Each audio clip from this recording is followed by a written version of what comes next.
6:00 ng gabi noong 7 ng Hunyo, taong kasalukuyan. 3 putok ng baril ang umalingaw sa isang bahay sa barangay 128 Tondo, Maynila. Agad nagtungo sa barangay hall ng barangay 128 ang isang babae na nakilala sa pangalang Rhea para i-report ang narinig na putok ng baril. May napatay po sa Building 1. Mayroong nangyaring insidenteng patayan sa Building 1. Nagpapa-assist siya para punta namin yung lugar. Ano? Tawag ka ng polis. Agad rumesponde ang barangay sa nasabing bahay. Ito po, pagdating po namin ito, nakapadlock. Tapos isa sa kamag-anak, nabuksan ko. Pagkabukas na ito, buksan doon. Pagsilip namin dito,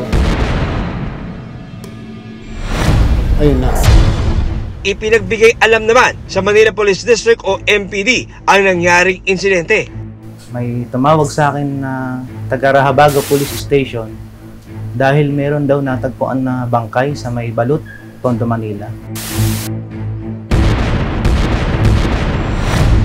Nang magtungo ang mga pulis sa pinangyarihan ng krimen, isang babaeng nakahandusay sa sahig ang kanilang nadatnan. Nadatnan namin yung bangkay ng isang babae na nakadapa at duguan. Natagpuan namin siya sa may loob ng bahay, sa may sala.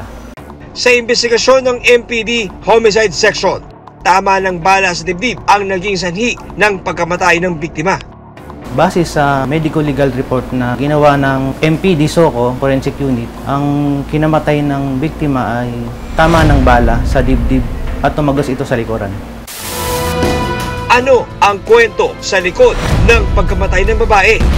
Sino ang nasa likod ng krimen?